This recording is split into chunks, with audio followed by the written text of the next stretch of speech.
picked the place up for $1,500 back in 1960. What's up, Wisconsin? Welcome to Raised in Wisco. It's going to take me a while to get my voice back and be able to talk all right. You're listening to Raised in Wisco with Joel Clayfish and Danielle Fairman on 540 AM WAUK 101 FM, The Shaw. Man, you know, last week we were preempted by a basketball game. And before that, I was literally in Europe, hunting in Europe. Having the time of your life. Oh my gosh, Danielle, I have to tell you, that was one of the most incredible experiences I have ever had. So many people, I mean, and look, bottom line is, if you're going to take a look at the world and the state of Wisconsin, we have some of the greatest resources in the world to hunt and fish in Wisconsin. We're surrounded by the Great Lakes. We've got the Mississippi River, more inland lakes than Minnesota. That's right. I know we didn't make the playoffs, but neither did Minnesota. So we've got real opportunities here in the state of Wisconsin. But something that I think people do, and I've been using this line a lot lately, and that is, life's about experiences, not things. It definitely is. You know, and I'm going to throw this out there. I saved for 3 years to be able to take my family to Europe. And Such an epic trip, though. I cannot believe those pictures that I posted on Facebook. Go on his Facebook, Joel Clayfish, on Facebook, and see all these pictures. Is what, 50, 60 pictures of just you and your family having the time of your life. And then you met you were at your grandpa's? Yeah. Your grandparents' I can't believe you remember that. We actually, it was unbelievable. We flew into Naples, Italy, and drove across the entire country to Valenzano, Italy, which is a suburb of Bari. Met my grandfather. Now, here's the trippy part about it. My grandfather fought in World War I. My grandpa, just my mom's dad, not World War II, World War I. He'd be like 137 if he was alive. He was from Bari, Italy, or Valenzano, and he came to the United States when he was 16 years old and fought for the United States back in Italy during World War I, and that was back when they were our allies. Came back here, lived the American dream, had 12 kids with my grandma, and my mom's one of those. And by the way, my mom says she's listening tonight. Hello, and Mom. My mom is kind of an auditor, so if I got anything wrong about that story, she's going to call me after and tell me. I hope she does. I'm just warning you. So shout out to Mom for actually remembering to turn the show on tonight. And, of course, shout out to the Kennedy clan. Of course. Our Hello. loyal listeners out in Oconomowoc. John Then's listening to. He's starting a cattle company in Wyoming. A cattle company? Well, I was just showing you those pictures from Wyoming. You were. With the deer and the mule deer and the elk. And so now we got to figure a way to get out there. Yeah. But my whole point about this, if life's about experiences, you're never going to be on your deathbed and say, I'm glad I did not do it. And so when we were going to Europe, I figured out a way. I schemed and connived to be able to hunt out there, and hunted some of the craziest of fallow deer, which was just beautiful. But oh yeah, the vampire deer. But we hunted Chinese water buck, which is a deer. It's literally a cervid deer species with fangs. So if you have a chance, look up Chinese water buck. You can hunt them in certain counties in the UK. They were brought over in the 1700s, and they escaped from an enclosure during a flood. What? And now it's crazy because there's not many people who hunt in, greater United Kingdom and England. Oh, there's not? I don't know this. Well, comparatively. I mean, you got 600,000 hunters in Wisconsin. Now, Wisconsin's about the size of the UK, maybe a little smaller, but over there, there's maybe 20 or 30,000 people who hunt compared to 600,000. So the wildlife has to be. It's insane. Rocking out there. The cool part is, you know what? I'm going to bring him in. I was just going to tell this story and then introduce Jacob Kaprelian. How are we doing? Jacob Kaprelian. Jacob Kaprelian is with us today, and I met the guy before. I'm super excited that he's here on the show. He runs Epic Guide Service, and this is a guy after our own heart here at Raised in Wisco. He combines the best of all the things Wisconsin into multi-year-long effort. The guy's out hunting snow geese. He's hunting ducks and geese in the fall. And then he's fishing for monster fish. He does the Great Lakes fishing, inland fishing, bass fishing, muskie fishing, you Not name it. ice fishing, though. Nope. No, ice he's fishing. not a hard water fisherman. Nope. That's think- the off season. I think you said you'd rather go to the bar than sit on the ice and freeze and drink. Sounds about right. Yeah. Yeah, most people I know, they're ice drinkers. I mean, if they're Oh, yeah. ice fishing, they're having drinks between How tip else are you supposed to ups. play Yeah, you gotta Dizzy stay Bat? warm. You know. Well, yeah, I guess. Whatever it takes. But welcome to the show. I'm psyched you came because you are pretty much the quintessential example of what Wisconsin is if you are trying to make a living in the outdoor industry. And a lot of people dream of that. But I think a lot of people don't realize the amount of work that goes into it. So I'm going to wrap up the Europe stuff, but I want to talk about those vampire deer for a second. Because you want to talk about crazy. I mean, you're out, you're hunting these things, and they're Chinese water bucks. So they're in Asia, and then they're in a few counties in the UK, and that's it in the whole world. And so where I went, it was one of these counties, and I went with Sam Sumner. And Sam Sumner is Stalker Sam is his nickname. Stalker Sam. In the UK and in the countries over there, they do a ton of stalking versus, they call them high seats.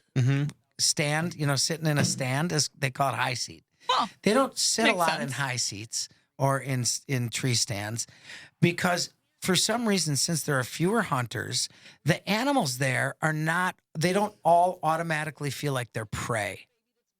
They don't feel like there's someone after them all the time. They feel like they are, they're just animals, and they'll see people from here and there. They don't have like freak out mentality when they see a person. And that is an incredible place to hunt in because you actually get to hunt something that isn't automatically hiding. And a stalking type of hunt, man, that's how our ancestors did it. That's how the Native Americans did it. There was no like sitting in a tree. It was And just sitting and waiting. You actually have to go out and look for them. You're on hardwood edges on the edge of fields, hoping something pokes out while you're kind of making your way along. It's completely something I'm not used to or I'm not good at. I'm like this big oafy fat dude stumbling through the woods, But I'm telling you what, that was one of the most amazing experiences I've ever had stalking that fallow deer and stalking. So when you try to hunt these water buck, they have fangs. Look them up. Go on the internet. Water buck or water buck, Chinese Chinese water. water Chinese I- water That's buck. what I was Chinese doing. water deer. Yeah, I Chinese- was Googling Asian that when water you were deer. talking about that. And they're so tiny, like the size of a dog. They're they're the size of like big. I don't know. I Itty would bitty tiny llamas. I'd say they're about the size of a big German short hair pointer. They're like so a big one. cute. Okay, Danielle, What? you're not helping the cause. What? They're okay, cute hold on. Is with this their help? fangs. Yes. It makes them different. I want to shoot different things. I- They look so. They're You so have to. cool. Everybody that is listening, Google Chinese water deer. I now want one. Have you ever How heard of did these it before, taste? Jacob? I have heard of them. Yeah, I've seen them, but I've never hunted them. They're outstanding. Are they? They're absolutely outstanding. And it's venison. And they've got these, so they have Chinese water deer, and they measure them by the fangs. So the bigger the fang, and it's a measurement of length and width of the fangs, and they have bronze, silver, and gold class. Oh. So you can, and they've got like a Chinese water deer society in the United Kingdom. And the one that I got, the first one I got had these little tiny fangs. And the second one I got had these massive fangs, and it's a gold medal. I mean, That's cool. how cool is it to go on your first Oh, yeah. trip and shoot a gold medal water deer? I mean, I have to be honest, before that, I had no idea what a gold medal water deer was. I didn't even know they did that. Me either. Is that Yeah. your first gold medal Well, ever in life? 'Cause I've never I received have a a gold Boone medal. Crockett all-time pronghorn. So I'd put that in Oh, yeah. gold medal category, I guess.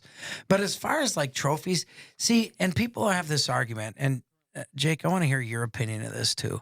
People have this argument that I'm QDM and big antlers and big fangs and big fish and banded birds is about the trophy. To me, anything you harvest that ends up on a dinner plate is a trophy. Anything you harvest period is a trophy because it's a creation that's unique in its own perspective. Definitely. The older you get too, I think the more you appreciate the experience of the hunt more than just the kill too, leading up to it and everything with it. So, oh, there's no doubt about that. And that's what we were kind of talking about before the show is when you hunt in a different country, you are experiencing the culture of that country, the food of that country, the camaraderie, the different way people interact. Because in different countries, people even interact differently. Even in an English country, England, they speak English, but it's a different English. And if something's awesome over there, it's brilliant, which is just so cool. There's like these proper words for cool things that we say all the time, but brilliant shot. Can I go back to the United States and tell people my shot was brilliant? Yes, that you wasn't just a great shot; it was brilliant. We could bring that here. I would definitely bring that here. I've been starting to say it's brilliant. Then they'll say is everything sorted? Everything's sorted, and it's just it's so fun. It's so cool, and even I cannot wait to travel. The France hunt was so cool too with the fallow deer, and we had actually seen a red stag while we were out, and that was crazy because that was on the estate of King Louis XIV. Yeah, those pictures. Yeah, how big was that estate? It was insane. 700 acres. Okay. King Louis built a castle to Madame de Maintenon, who was his wife, the Queen of France. That was like her vacay castle. Her vacay castle. Yeah. You're going to get away for the weekend. Could you imagine? Bro, I'm a little tired of Versailles and the 8,000 rooms we have here. I need to go to Reims, have myself some champagne, and stay at the Vay Castle. And so, the sun's coming up. I'm like, what is that building? He's like, well, that was built for the Queen of France. I'm like, are you La-ti-da. freaking kidding me? That's brilliant. And it's like, there's no fence. It's not high fence or anything like that because you know what? There's old crumbling walls around. Yeah, there are a lot of walls stone everywhere and stone. And the animals, so what they do when they hunt out there, they literally make habitat that is so desirable for the deer and animals that they want to be there. And then you're taking away this aspect of them being pressured and pursued all the time. And it just makes for hunting heaven. And so that if you're not going to be on your deathbed and say, I'm glad I didn't do it, all you got to do, the first step, every time, get on the internet, book that flight, book that trip, book that ticket, put it down, get that thing paid for. By the time you take it, you're going to have that credit card paid off. Go and hunt. We'll be right back on Raised in Wisconsin.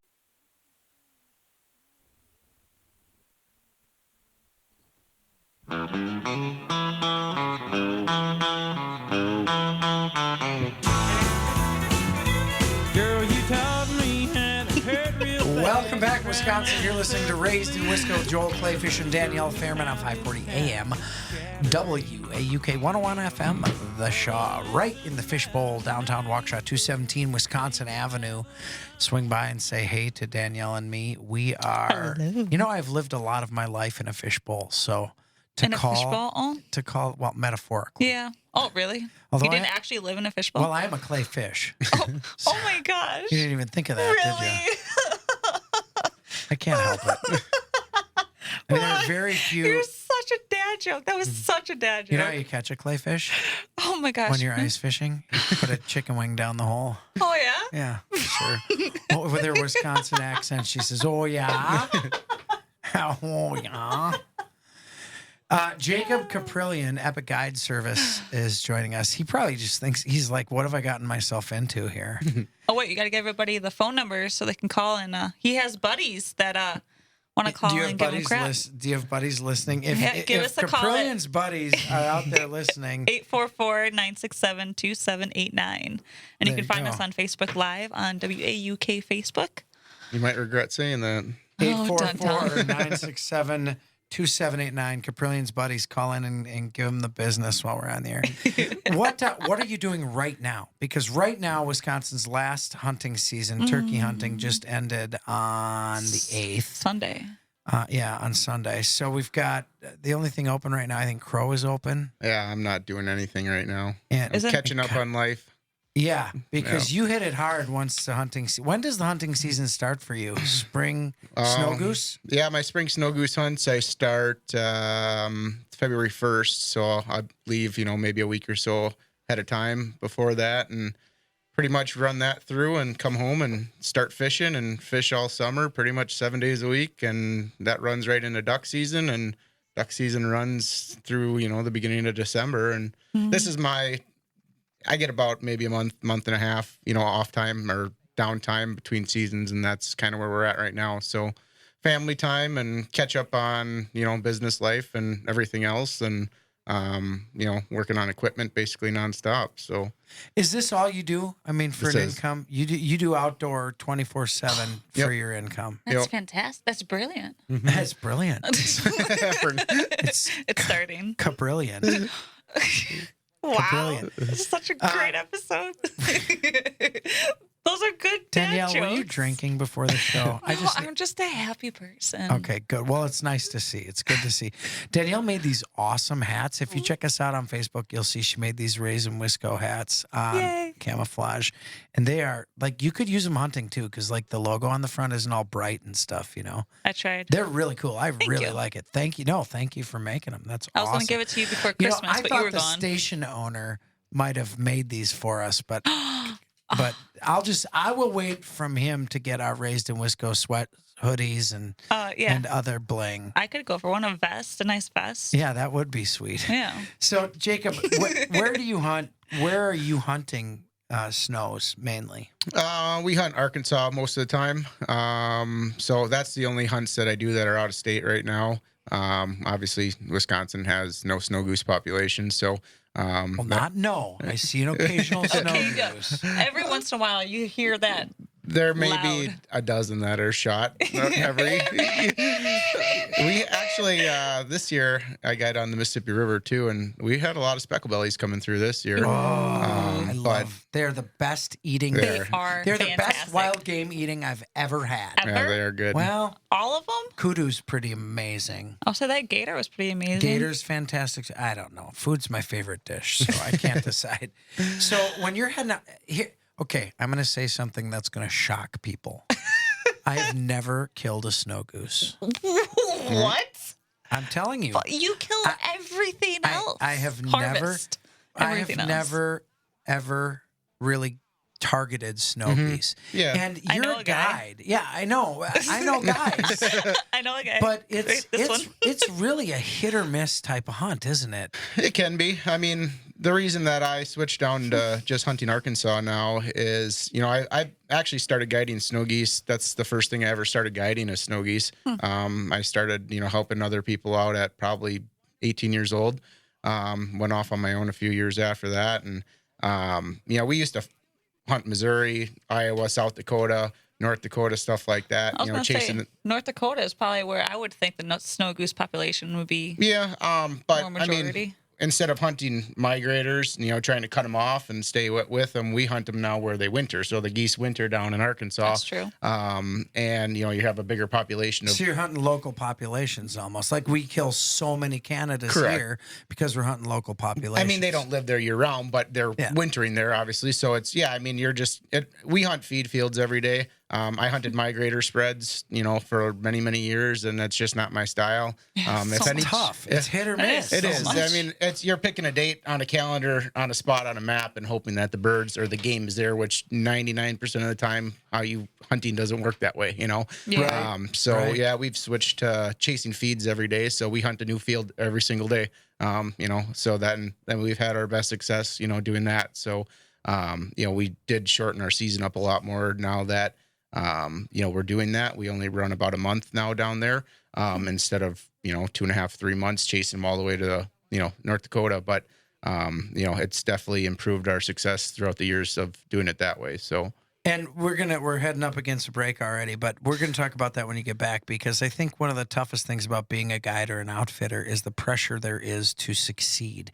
And everybody has a different definition of what a successful hunt is. But the one thing I do know is when you pay money to hunt, you have very high expectations. 100%. And for somebody in the snow goose industry or for somebody who's waterfowl industry, like you said, when you pick a date and the person says, I'm going to be there on that date, you could have the week ahead of time just crushing Oh, the yeah. waterfowl. And then 2 days ahead of time, there's a cold snap and they're gone. Yep. Or a warm snap and they're gone. Yep. So I want to talk when we come back about the difficulty of planning for that type of thing. And you said you're chasing feeds, which is an answer, I think, to that. We chase feeds here in Wisconsin. You're listening to Raised in Wisco. We've got Jacob Kaprelian with us from Epic Guide Service. Danielle Fairman, of course, who has laughed the majority of the show so far. I'm glad we can be of that service. I'm Joel Clayfish. We'll be right back.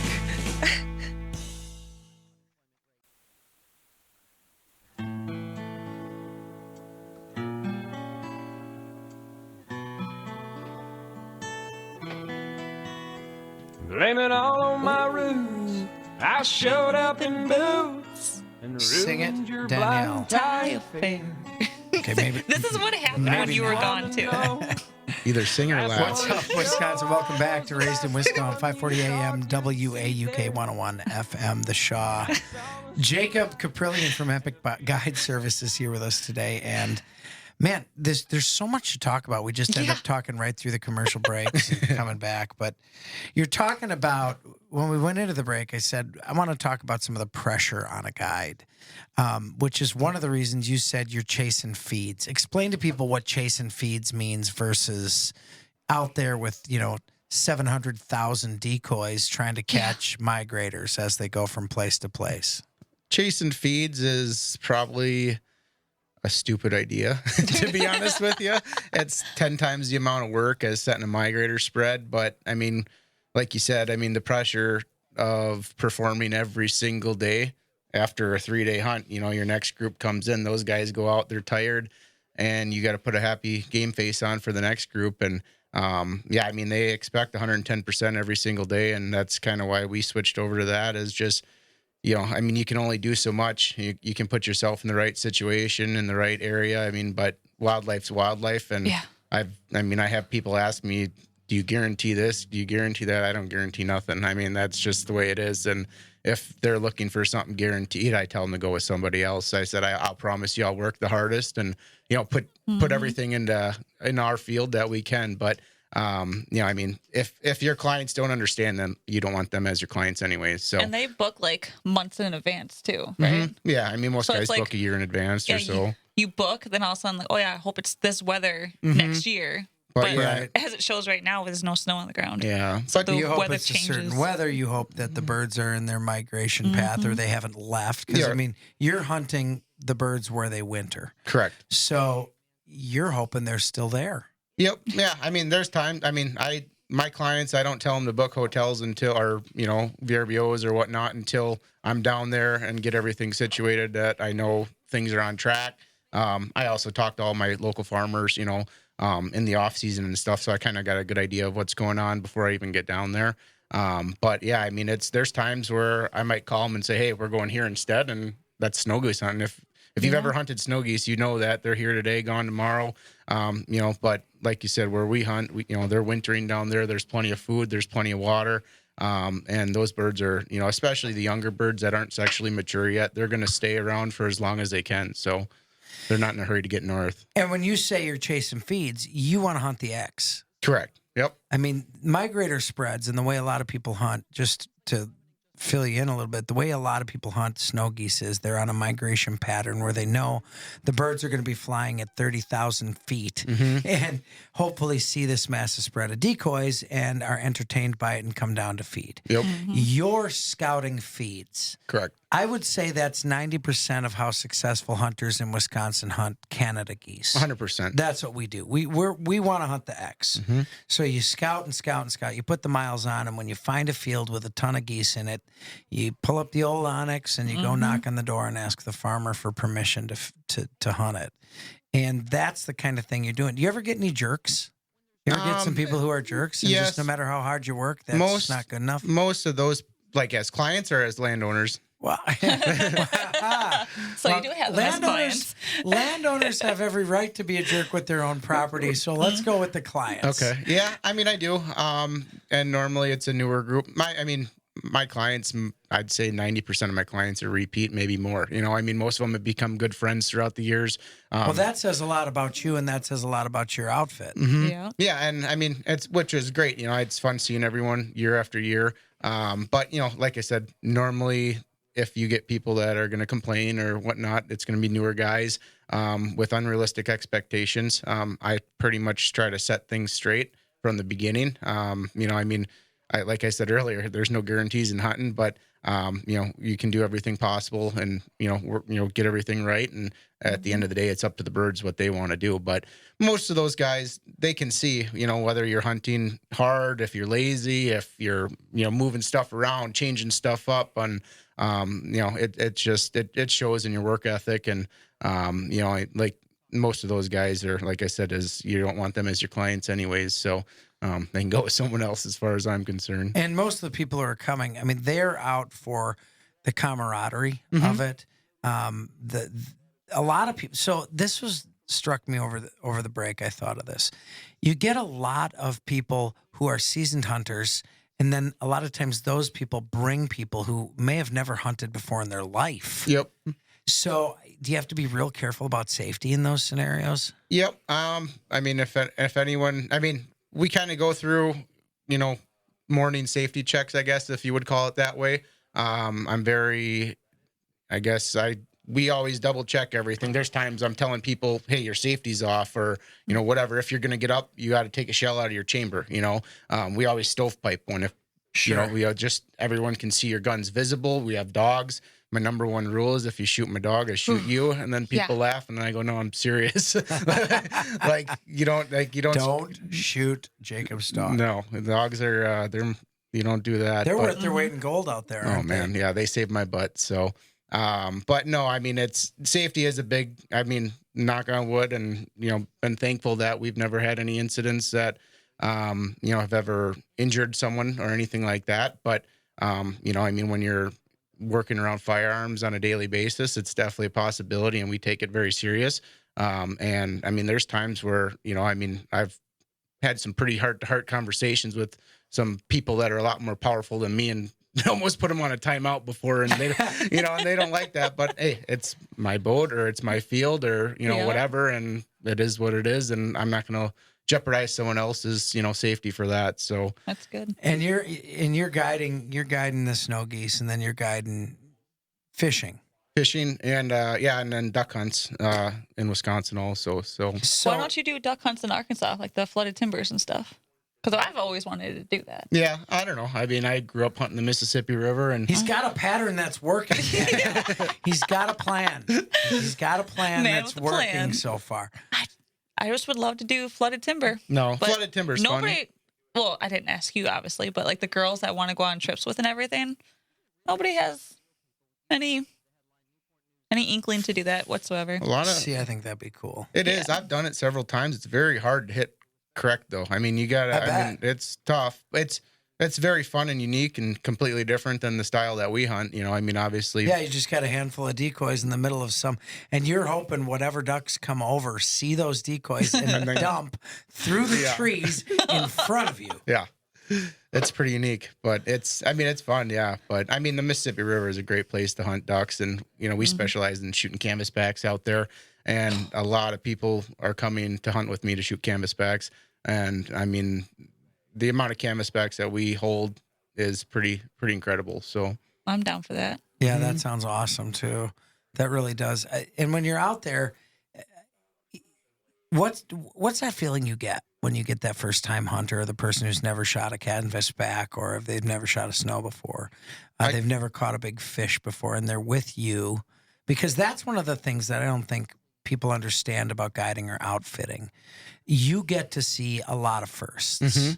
What's that feel like to you when that kid or frankly that adult who's new to hunting or fishing gets that first trophy, and you're the one in the boat next to him or in the field next to him?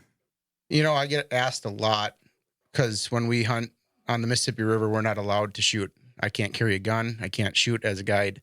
So people Really? will always ask you, don't you get bored sitting in the boat watching other people shoot? And exactly what you just said is what keeps you going. That smile on that person's face is I mean, you've hunted all over the world and doing all kinds of stuff. And we take a lot of stuff for granted that I've seen, you've seen, most avid hunters have seen.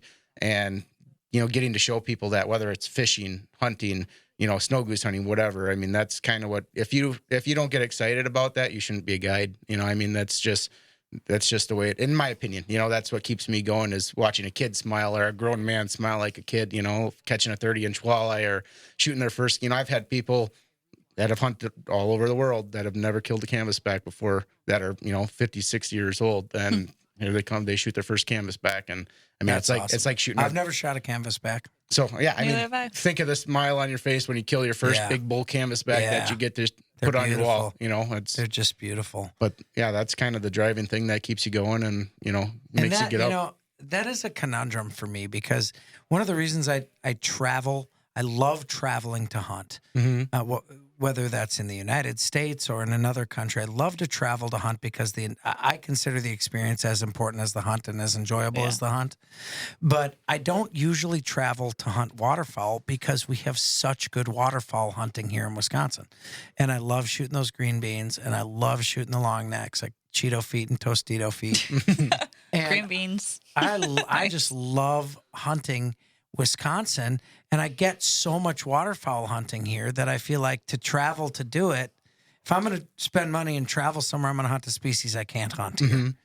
But if you think about it, I mean, you're naming these species. There's so many species I have yet to hunt in Wisconsin. Yeah. Even I have not shot any long tails. Now, I don't know if I ever have the guts to go on a layout boat on Lake Michigan. Oh, Have you definitely done it, did Danielle? not on Lake Michigan, but where did we go?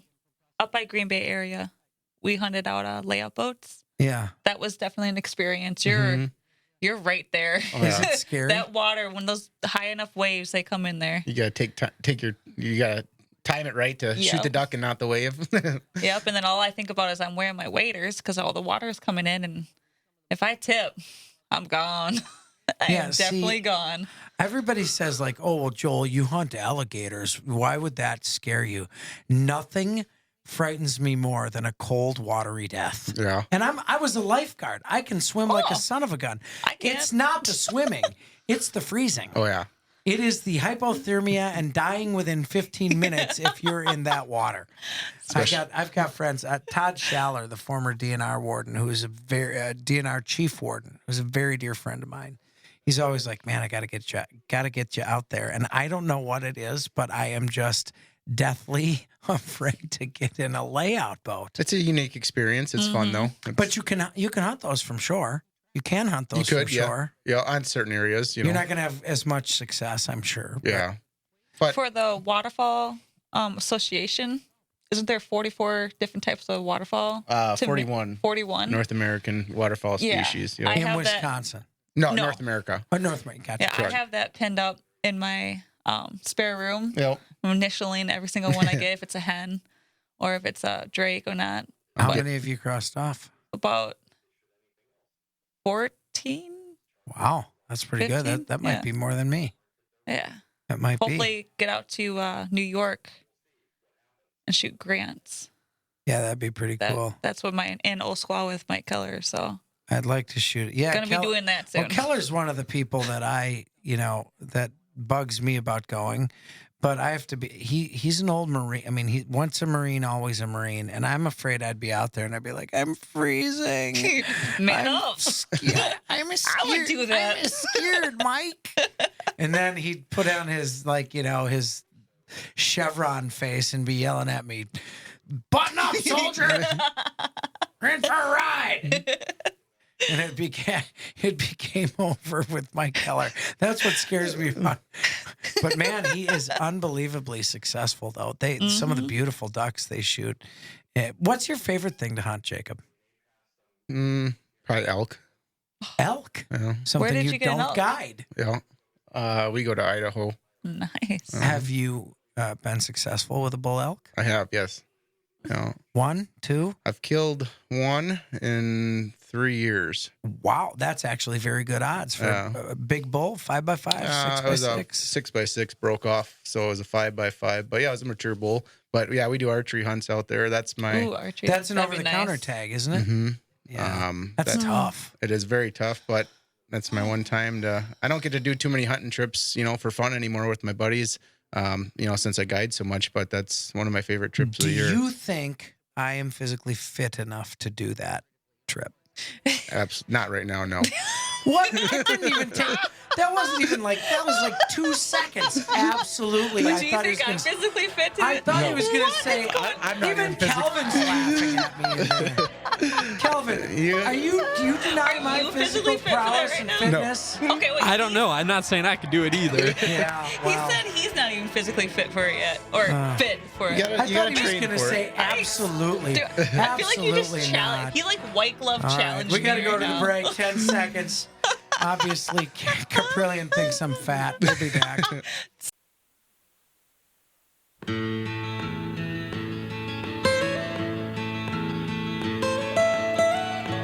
Almost heaven. 5:40 West a.m. Virginia. WAUK 101 FM, The Shaw. That is the home of Raised in Wisco with Joel Clayfish and Danielle Fairman and Bandit, Take me home. the dog, who's joining dog. us today. Jacob Kaprelian's here from Epic Guide Service, and we're talking about all the things he chases around the country. And, I said, what's your favorite thing to hunt? Thinking it was going to be one of the things that he hunts on a regular basis. And he pulled out elk and told us how he just about kills himself in Idaho with a bow in his hand, packing out a 2,000-pound elk for 5 miles, which to me, no offense, is a gigantic no thank you. I would love to have the elk on my wall, but packing it out 5 miles. What do you have to make? Three trips? 4 trips? Four trips is comfortable, or one trip with 4 guys is comfortable. But yeah, it depends on the size of the elk and if you're getting it mounted or just like a European mount or whatnot. Because you shoot one, then you got another 60, 70 pounds of hide and horns and head. Do you have to know how to cape for a mount if you're going to do that? Because if you're out there, it's not like you're bringing the hide back on the animal. Correct. No, you got to have everything out of the skull, legally to cross state lines and all that good stuff. So Everything at what? So how did Really? you? Does everyone have to kind of become like a makeshift taxidermist? pretty really? much. There's no one else to rely on. You got to go figure it out. Basically, if you don't know how to do it, you just make it work. So How do you just practice on just regular deer here?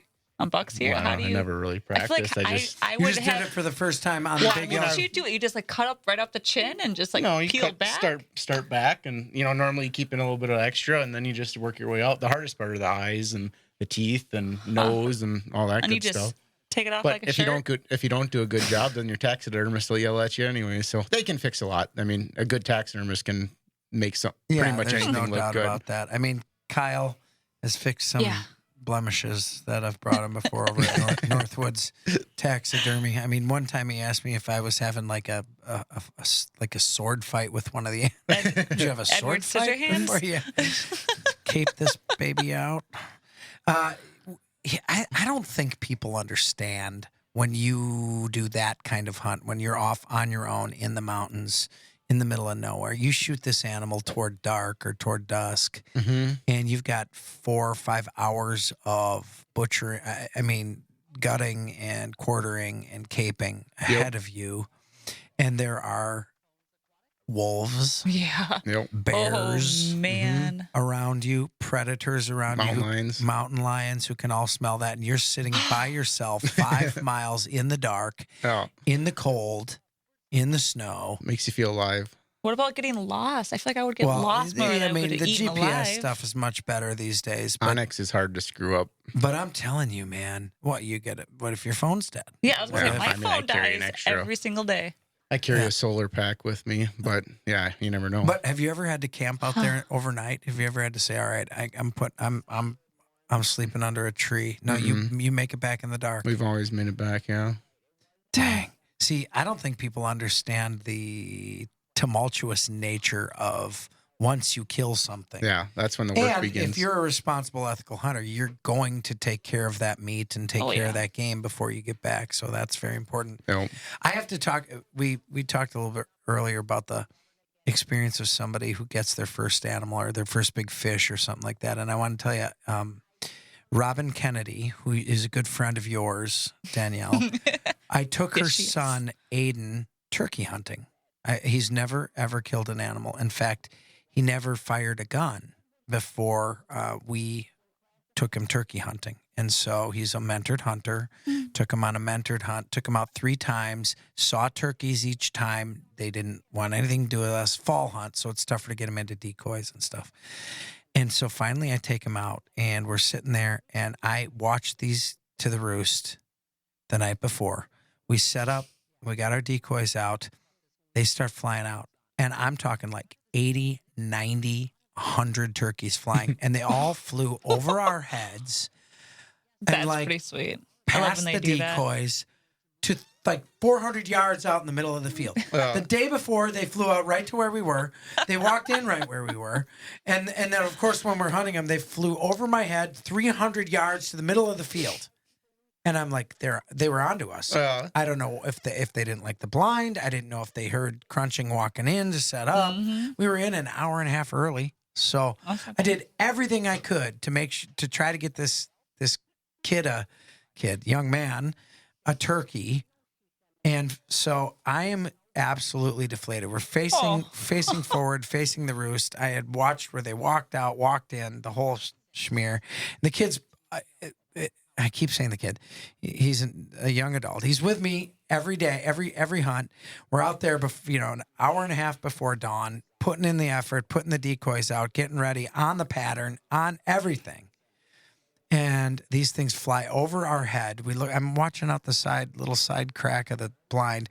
They're 300 yards away, and they're walking the other way. They were onto us. They knew what was going on. They wanted nothing to do with it. They didn't like the decoys. They were onto us. Now, they weren't running off, so they weren't totally onto us. Yeah. But they didn't like something. Well, they're, no joke, 90 to 100 birds in this rafter of turkeys. Did you know that that's what a Rafter? group of turkeys is called? A rafter. That's fun. Learn something new Do you every know day. what a bunch of Brilliant. pigs is called? Bacon. We're going to stick with bacon. I like that. Danielle.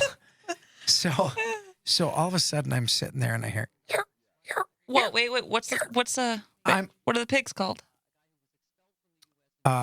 it just, now that you asked me, it just slipped my mind.